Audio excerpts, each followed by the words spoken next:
तिल वाली बहू। शकुंतला बहुत ही धार्मिक महिला है। हर समय पूजा पाठ में लगी रहती है। वो कोई भी काम बिना शुभ मुहूर्त के नहीं करती है। शकुंतला अपने बेटे राज की शादी करवाना चाहती है, इसलिए वो पंडित जी के पास राज की कुंडली लेकर जाती है। प्रणाम पंडित जी, मेरा बेटा राज बहुत संस्कारी है। पूजा पाठ और धर्म कर्म के कार्यों को बहुत निष्ठा से पूर्ण करता है। मैं अपने बेटे की शादी कराना चाहती हूँ, इसलिए उसकी कुंडली ले आई हूँ। शकुंतला पंडित जी को कुंडली देते हुए कहती है और पंडित जी कुंडली को ध्यान से देखकर कहते हैं, बेटे, तेरे बेटे का उज्जवल भविष्य है। इसका गृहस्थ जीवन भी अच्छा रहेगा, परंतु क्या पंडित जी? परंतु एक बात का विशेष ध्यान रखना होगा। तुम्हें अपने बेटे की शादी उसी लड़की से करानी होगी जिसके गाल पर तिल हो।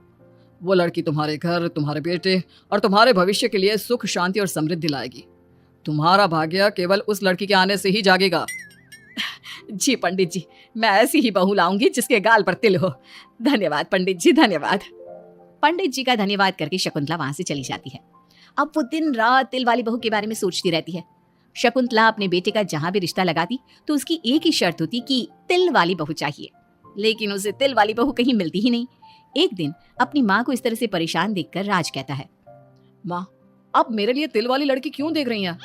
अरे क्योंकि पंडित जी ने बोला है, वो तुम्हारे और इस घर के लिए भाग्यशाली साबित होगी। माँ, मैं एक लड़की से प्यार करता हूँ। आप मेरी शादी उस लड़की से करा दो ना। उसके गाल पर तिल होगा तभी मैं तुम्हारी शादी उससे कराऊंगी, नहीं तो भूल जाओ उस लड़की को।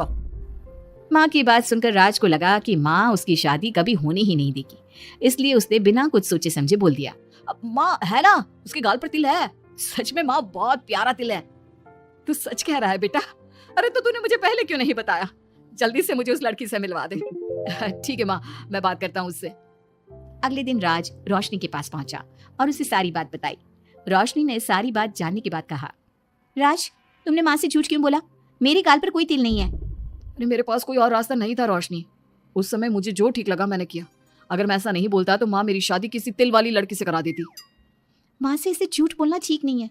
माँ को कोई तिल वाली लड़की मिलती ही नहीं तो माँ अपने आप तुम्हारी शादी मुझसे कराने के लिए तैयार हो जाती। अरे तुम्हें पता नहीं, पंडित जी के मुख से निकली बात मेरी माँ के लिए पत्थर की लकीर है। वो आकाश पाताल एक कर देंगी, लेकिन तिल वाली लड़की ढूंढ कर ही रहेंगी। जो भी हो राज, लेकिन माँ को जब कभी सच्चाई का पता चलेगा तो उन्हें बहुत दुख होगा। और मेरे गाल पर तो तिल है ही नहीं, अब मैं माँ से कैसे मिलूंगी? तुम अपने गाल पर काजल से एक तिल बना लो ना, बाकी मैं संभाल लूंगा। अगले दिन रोशनी ने ऐसा ही किया। उसने काजल से गाल पर एक तिल बना लिया। इसके बाद राज ने रोशनी को अपनी माँ से मिलवाया और जब शकुंतला ने रोशनी को ध्यान से देखा तो उसके गाल का तिल देखकर बहुत खुश हो गई और दोनों का रिश्ता पक्का कर दिया। कुछ ही दिनों में शकुंतला ने राज और रोशनी की शादी बहुत धूमधाम से करा दी। बहू, राज, जल्दी बाहर आओ, एक खुशखबरी है। रोशनी और राज बाहर आते हैं। राज, देखा, मेरी बहू के भाग्य से घर में खुशी आने लगी। जिस जमीन का केस हम पिछले 10 साल से लड़ रहे थे ना, वो केस अब खत्म हो गया है। अभी अभी वकील साहब का फोन आया है, वो केस हम जीत गए हैं। माँ, ये तो बहुत अच्छी खबर है। ये सब आपकी मेहनत का फल है। आपने इस कोर्ट केस के चक्कर में बहुत मेहनत की है। अरे नहीं बेटा, ये तो मेरी तिल वाली बहू के भाग्य से हो रहा है। पंडित जी ने बिल्कुल सही कहा था। शकुंतला रोशनी को बहुत प्यार करती है, लेकिन रोशनी के मन में दुख होता है। वो सोचती है, माँ मेरे झूठ को सच समझ रही है। अगर माँ को ये पता चल गया कि ये तिल नहीं काजल है तो उन्हें कितना दुख होगा। मैं आज ही राज से बात करूंगी कि वो माँ को सारी सच्चाई बता दे। शाम को राज घर आता है तो रोशनी राज से कहती है, राज, हमें माँ को सारी सच्चाई बता देनी चाहिए। घर में कुछ भी अच्छा होता है तो माँ को लगता है कि सब मेरे गाल के तिल की वजह से हो रहा है। तुम्हारे गाल की तिल की वजह से कुछ नहीं हो रहा, लेकिन हाँ, तुम्हारी वजह से हो रहा है। तुम इस घर में लक्ष्मी का रूप लेकर आई हो। सब बात ठीक है राज, लेकिन मैं माँ से और झूठ नहीं बोल सकती। मैं कल ही उन्हें सब कुछ सच सच बता दूंगी। नहीं रोशनी, अभी हम कुछ नहीं बता सकते। अभी हमारी शादी को ज्यादा दिन भी नहीं हुए। तुम माँ के दिल में अपने लिए थोड़ी और जगह बना लो, उसके बाद में पक्का मैं ही माँ को सब कुछ बता दूंगा। इस तरह से दिन गुजरने लगते हैं और शकुंतला के घर में खुशियों का आना लगा रहता है। शकुंतला अपनी बहू से बहुत प्यार करने लगी थी। एक दिन शकुंतला रोशनी के कमरे में गई। बहू, ओ बहू, कहाँ है तू? माँ, मैं बाथरूम में हूँ, नहा रही हूँ।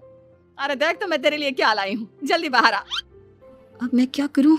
मेरे पास तो काजल भी नहीं है, अब चेहरे पर क्या लगाऊं? राज, तुमने अच्छा फंसाया मुझे। माँ, आप अपने कमरे में जाइए, मुझे नहाने में थोड़ा टाइम लगेगा। मैं खुद आपके कमरे में आ जाऊंगी। नहीं बहू, तू जल्दी से निकल कर आ, मैं यहीं बैठी हूँ तेरे कमरे में। जब रोशनी को इस बात का एहसास हो गया कि उसकी सास कमरे से नहीं जाएगी, तो उसने अपने गीले बाल एक तरफ कर लिए और बालों से अपना आधा चेहरा छुपाकर बाहर आई। बहू, नहा ली तुम? देखो, मैं तुम्हारे लिए नई साड़ी और गहने लाई हूँ। आज शाम को बहुत मेहमान आ रहे हैं, मैं तुम्हें सबसे मिलवाऊंगी। मेहमान किस लिए आ रहे हैं माँ? अरे तुम्हें राज ने बताया नहीं बहू? हमारी कंपनी इस साल नंबर 1 की पोजीशन पर पहुंच गई है और ये सब तेरी वजह से हुआ है। चलो मैं चलती हूँ, मुझे शाम की बहुत सारी तैयारी भी तो करनी है। जब शकुंतला रोशनी के कमरे से चली गई, तब उसकी जान में जान आई। शाम को पार्टी में बहुत बड़े बड़े लोग आए थे। शकुंतला ने अपनी बहू को सबसे मिलवाया और उसकी खूब तारीफ की।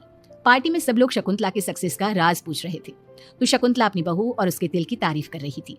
एक दिन शकुंतला अपने बहू बेटे के साथ घूमने गई। आज हम घूमने आए हैं तो देखो मौसम भी कितना प्यारा हो गया है, लगता है बारिश आने वाली है। शकुंतला के इतना कहते ही जोरों की बारिश शुरू हो गई।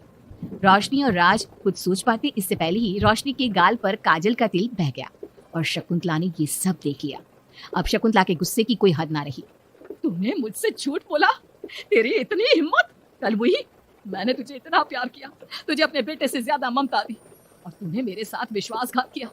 मैं तुझे कभी माफ नहीं करूंगी। माँ, इसमें रोशनी की कोई गलती नहीं है। मैंने ही कहा था इसे ऐसा करने के लिए। रोशनी ने कई बार आपको सच्चाई बताने की कोशिश की, लेकिन मैंने हर बार उसे रोक दिया। क्या तूने कहा था? क्यों किया तूने ऐसा? कितना बुरा दिन था वो जब मैंने तुम दोनों की शादी करवाई और तुझे शर्म नहीं आई अपनी माँ को धोखा देते हुए? तो माँ, मैं और क्या करता? अब तो पीछे ही पड़ गई थी तिल वाली बहू के। आपको कोई लड़की भी तो नहीं मिल रही थी और मैं रोशनी को बहुत प्यार करता हूँ, उसके बिना नहीं रह सकता। हाँ, तो अब इसी के पास रहे। मैं तुम दोनों की शक्ल नहीं देखना चाहती। ले जा इस झूठी और मनहूस लड़की को मेरे सामने से। माँ, कल तक तो रोशनी बहुत भाग्यवान थी, आज ये मनहूस हो गई।